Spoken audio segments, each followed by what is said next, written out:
Baik, kita mulai ya, Dok. Assalamualaikum warahmatullahi wabarakatuh. Selamat pagi Bapak Ibu Lapas Teteh semua. Apa kabarnya? Semoga selalu sehat dan tetap semangat untuk menjalani hari di pagi hari ini. Baik, bertemu lagi bersama kami di Obsesi obrolan seputar kesehatan masa kini bersama saya Nabila Putri sebagai host. Dan untuk pada pagi hari ini sudah bersama kami narasumber yang akan mengisi obsesi kita pada pagi hari ini bersama Dr. Kevin. Selamat pagi, Dokter. Selamat pagi, Teh. Gimana kabarnya, Dok? Ya, alhamdulillah baik. Alhamdulillah. Oke, silakan Dokter untuk menyapa sobat Purwakarta semua. Ya, selamat pagi sahabat Purwakarta semua. Jadi pada pagi hari ini semoga semuanya dalam keadaan sehat ya, supaya kita bisa bersama-sama nih belajar, sama-sama diskusi mengenai penyakit yang lagi meningkat ya kasusnya ya, apalagi musim hujan ini, itu demam berdarah atau DBD. Nanti kita akan bahas bersama-sama apa aja sih gejalanya, gimana sih pencegahannya gitu ya. Baik, Dok. Untuk tahun ini tidak terasa ya, Dok ya. Sekarang kita udah memasuki bulan dengan akhiran berber nih, Dok. Kalau kata orang zaman dahulu udah musim hujan ya, Dok ya. Musim hujan. Nah, di mana musim hujan ini banyak genangan-genangan, entah genangan di jalanan karena contohnya infrastruktur yang rusak gitu ya, Dok ya. Atau di lingkungan rumah karena perabotan yang terbengkalai gitu ya, Dok ya. Iya. Gitu. Nah, salah satu penyakit yang disebabkan oleh genangan tersebut adalah DBD atau demam berdarah denggi ya, Dok ya. Sebenarnya apa itu, Dok? Demam berdarah denggi. Nah, jadi definisi dari demam berdarah denggi atau DBD ya singkatannya. Nah, kita coba telah nih dari namanya. Pertama demam. Berarti gejala utama dari DBD ini adalah demam. Gitu, gejala utama dan yang paling sering. Gitu. Biasanya demamnya langsung tinggi. Kemudian yang kedua tadi berdarah. Ada gejala penyerta berupa perdarahan. Perdarahan tuh bisa macam-macam ya. Bisa di bawah kulit berupa bintik-bintik merah di kulit, atau perdarahan di hidung berupa mimisan, atau perdarahan di saluran pencernaan jadi muntah darah, atau BAB-nya berwarna hitam atau berdarah, atau buang air kecil berdarah. Nah, itu adalah gejala-gejala yang menandakan ada berdarahnya nih dari DBD. Dan yang kata ketiga adalah denggi, tulisannya dengue ya, bacanya denggi.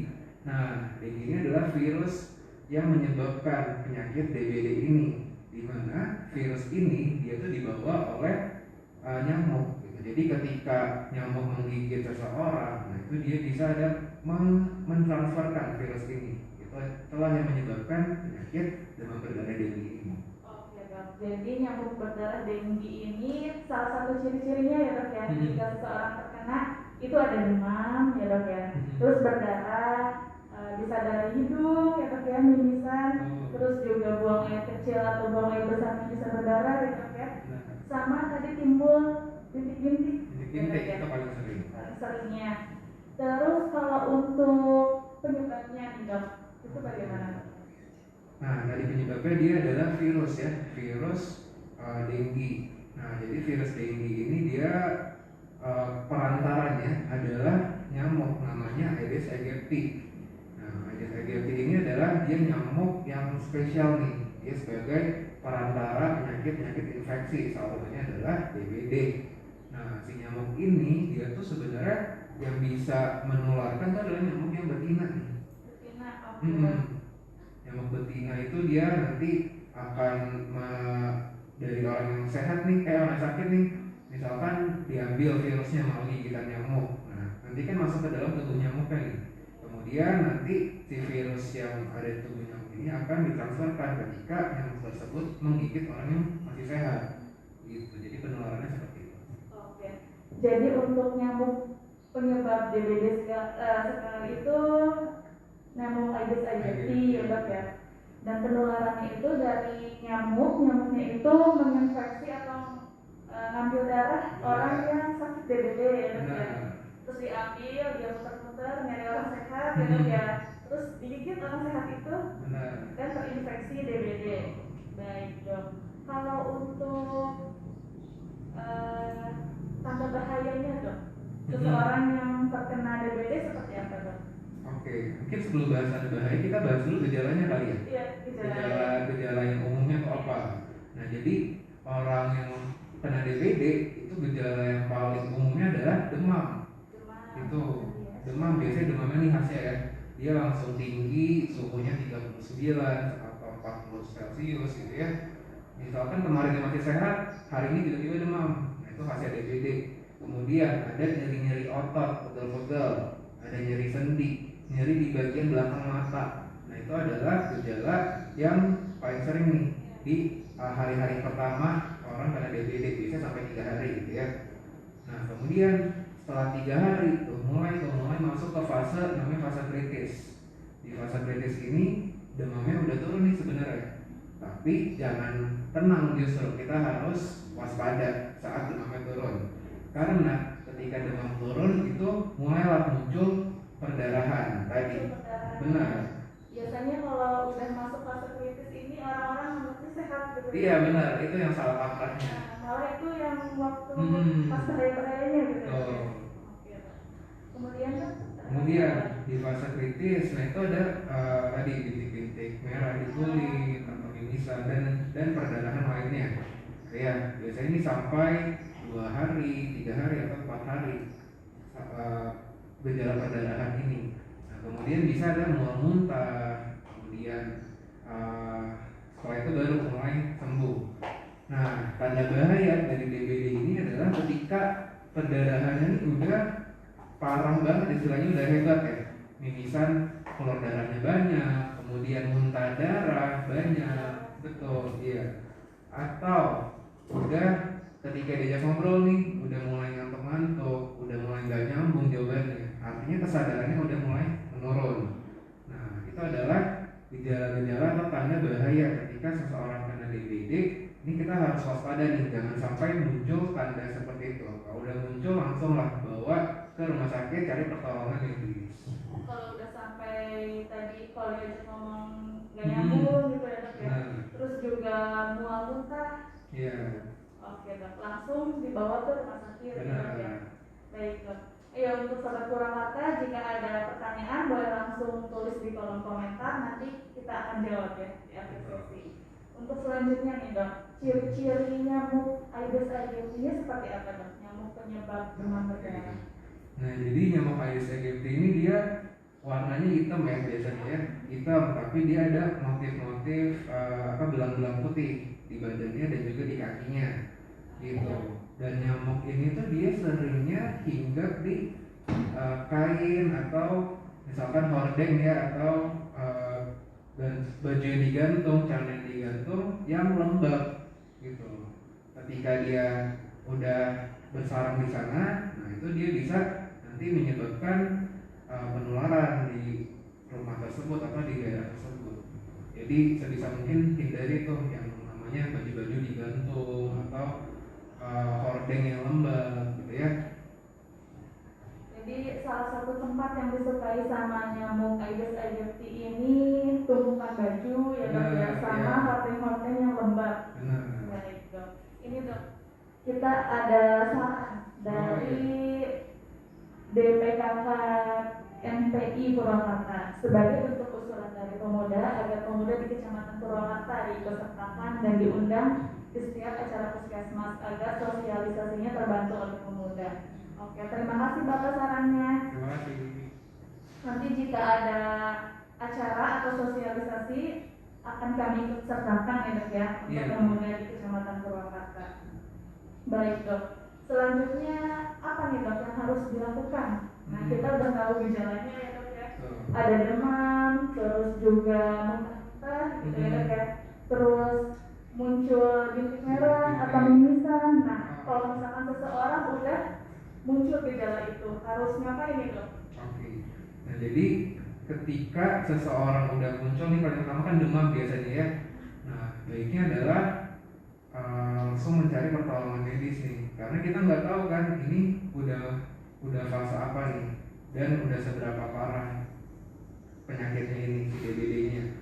jadi baiknya langsung ke rumah sakit atau ke puskesmas atau ke klinik terdekat untuk mencari pertolongan medis. Tapi apabila masih hari-hari pertama itu kita biasanya dengan obat demam itu bisa turun tuh demamnya, tapi beberapa jam setelahnya naik lagi nih demamnya gitu. Tapi intinya adalah apabila udah sampai muncul ada mimisan atau ada bintik-bintik merah di kulit, langsung bawa ke fasilitas kesehatan terdekat gitu. Karena tadi itu fase kritis, apabila dibiarkan bisa jatuh ke dalam kondisi namanya shock gitu ya, perdarahan hebat, kemudian istilahnya nih kalau perdarahan kan isi pembuluh darahnya itu keluar ya. Nah jadi kita harus ganti dengan diberikan cairan gitu. Nah sebenarnya prinsip terapi dari DBD ini kan dia virus ya, jadi bisa sembuh sendiri. Tapi kita yang paling penting adalah cukup pemberian cairannya. Cairannya seperti apa nih Dok? Nah kalau di rumah tentunya kita dengan minum yang banyak ya, minum air putih itu udah cukup, minum air putih yang banyak, kemudian makan yang banyak benar, yang bergizi ya, bergizi, nggak ada pantangan kok kalau ada bergizi ya, yang penting makannya bergizi ya gitu. Nah kemudian kalau di rumah sakit nanti akan dipasangkan infus untuk memenuhi kebutuhan cairan melalui langsung masuk ke pembuluh darah venanya gitu. Jadi sebenarnya kalau di rumah juga bisa ya penanganannya tadi dengan minum air putih yang banyak ya Dok ya, supaya keluar cairannya ya Dok ya. Cairan yang keluar digantikan lagi sama yang kita minum ya Dok ya. Baik Dok. Kemudian ini ada pertanyaan nih Dok. Dari Muhammad Faris 16. Kalau pakai lotion nyamuk bisa mencegah nggak Dok dari gigitannya? Mungkin kita sambil bahas ya pencegahannya gimana sih untuk mencegah gigitan nyamuk DBD ini. Jadi itu dari pemerintah udah ada namanya 3M+. Nah kita bahas 3M nya dulu ya. Yang pertama yaitu menguras bak atau tempat penampungan air gitu ya, dikuras supaya nggak kan si nyamuk ini tuh dia bertelurnya di tempat atau di penampungan air yang tenang. Kita harus kuras baknya supaya jentiknya hilang, kemudian kolesterol hilang. Nah kemudian yang kedua adalah menutup, ya, menutup penampungan air, menutup bak mandi, dan yang ketiga adalah mengubur barang-barang bekas, botol-botol bekas, dan juga membuangnya kalau udah nggak diperlukan. Supaya apa? Itu kan botol-botol bekas dia bisa nampung air hujan ya. Nah, nampung air hujan kalau dibiarin bisa jadi tempat tumbuh jentiknya. Iya, jentik nyamuk. Nah, tadi udah 3M. Menguras, menutup, mengubur. Plusnya adalah kita menghindari gigitan nyamuk dengan cara apa? Tadi salah satunya adalah memakai lotion anti nyamuk, gitu ya. Benar, atau semprot anti nyamuk yang disemprot atau yang dibakar itu bisa juga. Tapi nih kalau pakai lotion anti nyamuk aja nggak cukup. Kalau misalkan di rumah ternyata masih ada gantungan, itu di bak mandi ternyata banyak jentik, nah itu sama aja bohong kalau itu ya. Jadi yang paling penting 3M plus gitu ya, jangan sampai plusnya doang.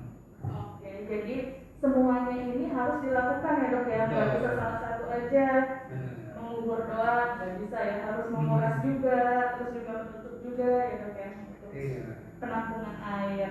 Baik Dok, kalau ini Dok pencegahannya salah satunya bisa juga dilakukan biasanya di lingkungan rumah itu fogging ya Dok ya. Kalau untuk fogging bagaimana Dok? Nah ya, fogging ini dia bisa, jawabannya bisa untuk membunuh nyamuk-nyamuk yang udah jadi nyamuk dewasa ya. Nah itu bisa dengan fogging. Tapi permasalahannya adalah fogging aja nggak cukup gitu. Aja nggak cukup ya. Benar. 3M juga. Iya, kalau udah di fogging ternyata di rumahnya masih ada aja nih botol-botol bekas, kemudian bak mandi banyak jentik, banyak gantungan, banyak baju digantung. Nah itu sama aja percuma foggingnya. Jadi untuk mencegah DBD ini nggak bisa dari individunya aja ya Dok ya, harus dari semuanya, semua lingkungan. Betul. Baik Dok. Nah selanjutnya nih Dok, ada kalau orang yang terinfeksi DBD ya Dok ya, biasanya minum jus jambu itu gimana Dok? berpengaruh atau enggak? Nah, jadi memang ya salah satu info yang beredar adalah kalau orang sakit DBD itu kan trombositnya turun tuh ya, trombosit atau keping darah. Nah, mitosnya adalah apabila dengan minum jus jambu bisa cepat naik tuh trombositnya. Tapi itu adalah mitos ya. Nah, jadi kalau pada orang sakit DBD itu prinsipnya adalah cairan yang banyak. Nah, dari jus jambu boleh, tapi kita nggak mengharapkan supaya trombositnya naik cepat. Yang kita harapkan adalah vitamin C-nya. Vitamin C. Benar. Jadi vitamin ini berfungsi untuk kekebalan tubuh, gitu ya, untuk membantu supaya jangan sampai jatuh ke kondisi yang berat dan lebih cepat penyembuhannya. Gitu. Tapi jangan mengharapkan supaya si trombositnya cepat naik. Karena minum jus jambu itu Benar. ya. Kalau ada makanan atau minuman khusus nggak dok untuk menaikkan trombosit tadi? Nah, untuk menaikkan trombosit ini sebenarnya dari penelitian ya, kita belum ada untuk makanan atau minuman atau bahkan obat-obatan yang bisa meningkatkan secara cepat gitu. Jadi memang yang paling penting adalah istirahat, cairan yang cukup, otomatis trombositnya akan naik nih, karena kan dia ada fase penyakitnya ya. Setelah seminggu biasanya mulai naik tuh trombositnya. Dok.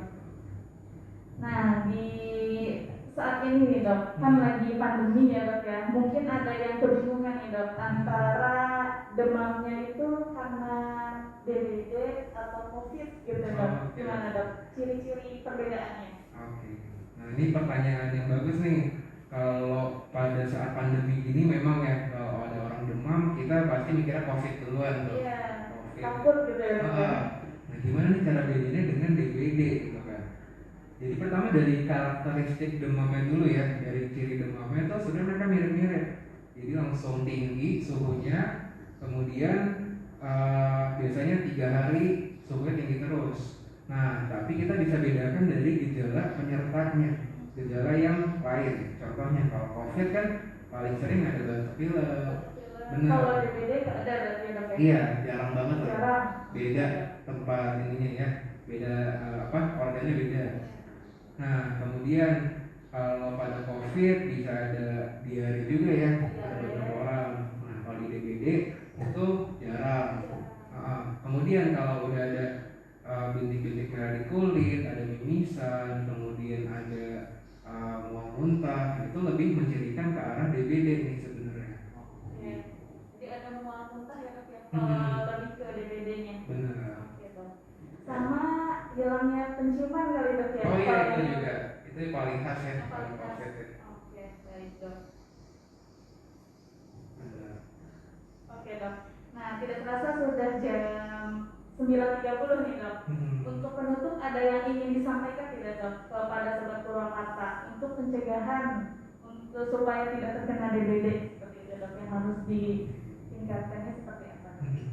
Iya, memang ya pada saat musim hujan seperti ini DBD itu jadi musuh kita gitu. Jadi memang kita harus waspada nih, nggak cuma puskesmas saja tapi juga masing-masing warga, masing-masing tiap rumah harus waspada dengan menerapkan 3M plus tadi. Paling gampangnya adalah coba nih cek bak mandi di rumah gitu ya, ada jentik atau enggak, harus dikuras tiap minimal sekali seminggu lah. Kemudian kalau ada misalkan vas bunga atau gentong air, nah itu harus dicek juga, dibersihin ya, dikuras. Kemudian ada barang-barang bekas, botol bekas dikubur tadi atau dibuang. Benar. Ya, itu adalah pencegahan yang paling simpel dari masing-masing tiap keluarga. Nah, kemudian apabila udah muncul demam gitu ya, ada bintik-bintik merah di kulit, ada pegel-pegel, sebaiknya segera bawa ke puskesmas atau ke rumah sakit terdekat untuk mendapatkan penanganan medis segera. Ya, jangan dibiarin lama-lama di rumah, nanti bisa sampai masuk fase kritis, bisa shock nantinya gitu. Yang penting dari pencegahan DBD itu tadi 3M-nya ya dok ya. Oke, menguras, menutup, mengubur, terus menghindari gigitan nyamuk. Baik dokter, terima kasih dok atas informasi yang sudah diberikan. Terima kasih juga kepada Sobat Purwakarta yang sudah menyaksikan. Semoga ilmu yang diberikan bermanfaat. Ya, amin. Baik dok, kita akhiri sesi pada pagi hari ini.